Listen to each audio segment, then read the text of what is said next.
looked at Jack with a mixture of pity and calculated intent. "Jack, could I see you for a minute?" Stanley asked, ignoring the girls. Jack, always wary of the landlord, wiped his hands on his apron. "Sure, Mr. Roper." "What's up?" "Sink leaking. Pipes banging. My rent is coming, I promise." Stanley's pitch was simple. Take Karen out. Show her the town. Keep her away from the weirdos. To Jack, the idea was a non-starter. It was Jeanette's birthday. He had a J cake to finish and a dinner to cook. "I can't, Mr. Roper. It's Jeanette's birthday. We have a whole dinner planned. Candles, music, the works." But Stanley was desperate. He pulled out a crumpled $50 bill of fortune in the economy of apartment 201. $50, Jack. And you can use my car. It's got half a tank of gas and only makes a screaming noise when you turn left. Jack's eyes widened. $50. That was more than enough to get Jeanette's cameo back from the pawn shop. It was the answer to his prayers and the source of a new moral dilemma. $50, Jack whispered, his voice cracking. "Yeah, just take her dancing.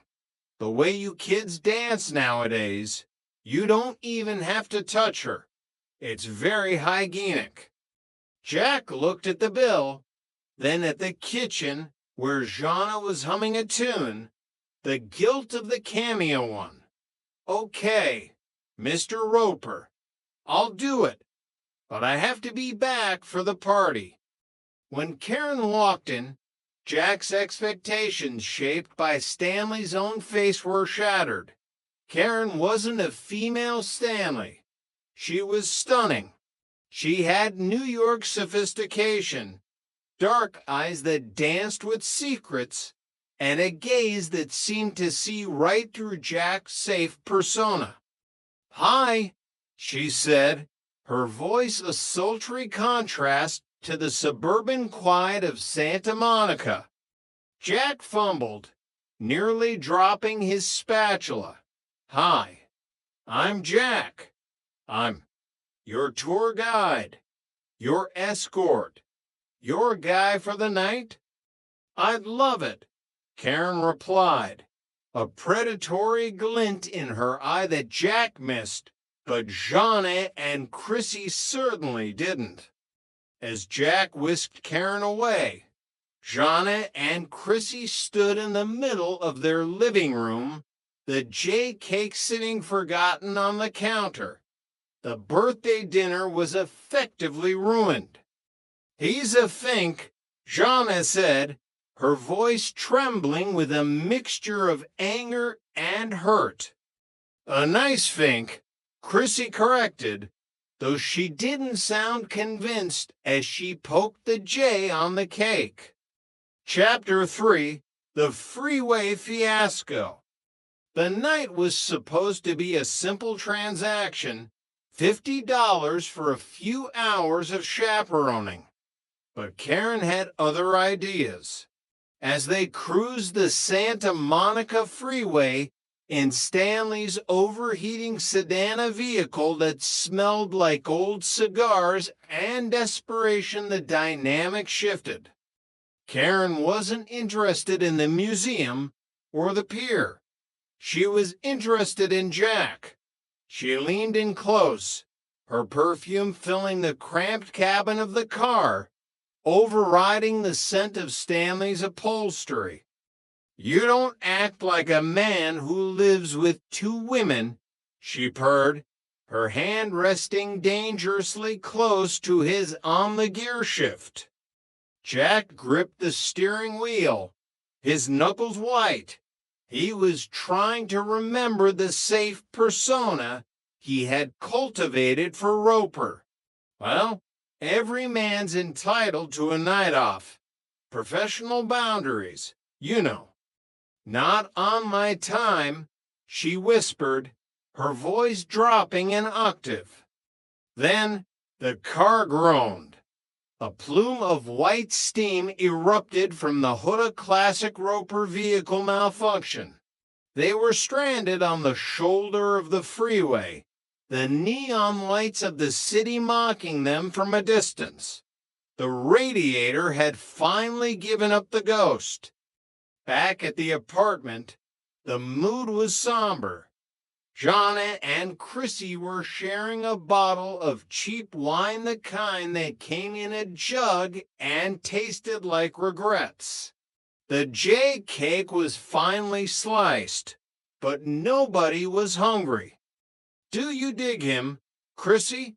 Jonna asked suddenly, the wine loosening her tongue and peeling back her sensible layers. Chrissy paused, a forkful of Jimmy frosting halfway to her mouth. She looked at the empty chair where Jack usually sat. "He's okay. He's funny. He makes good eggs." "Why?" "I mean, if he wasn't living here, if the whole situation didn't exist, would you?" Chrissy blushed a deep crimson. "I asked you first." "No," Jonna said firmly, staring into her wine glass. Then, after a long silence, "Not unless he asked me to, 3 times, in writing." The realization that their third of the rent was also a man who occupied a significant, albeit confusing, space in their hearts was an uncomfortable one. They were jealous, not just of the night out, but of the possibility that Jack might actually be what Stanley thought he wasn't. Meanwhile, the freeway rescue had turned into a living room confrontation. Jack had managed to limp the car back to the Ropers after an hour of fiddling with the radiator cap, only to have Karen corner him on the floral sofa. She was aggressive, a whirlwind of New York energy that Jack was ill-equipped to handle while maintaining his safe charade. When Stanley walked in, expecting to find his niece bored to tears, he didn't see a safe young man. He saw a man pinned down by his niece in a manner that was decidedly not Andrew's sister's. "Pack your things and leave," Stanley roared, his face turning a shade of purple usually reserved for prize-winning beats. "I saw what you were doing. You were acting normal. You were behaving like a red-blooded American male. Mr. Roper, I can explain. It was the radiator, the heat," Jack cried, dodging a throw pillow. "Just get out.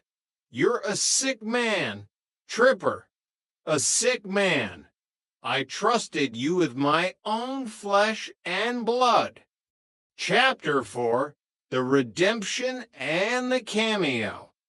Jack retreated upstairs, defeated and homeless. He had lost his roof, his roommate's trust, and his dignity in one fell swoop. He found Jonna and Chrissy in the living room, their expressions cold enough to preserve meat. The silent treatment. Jack sighed, dropping into a chair.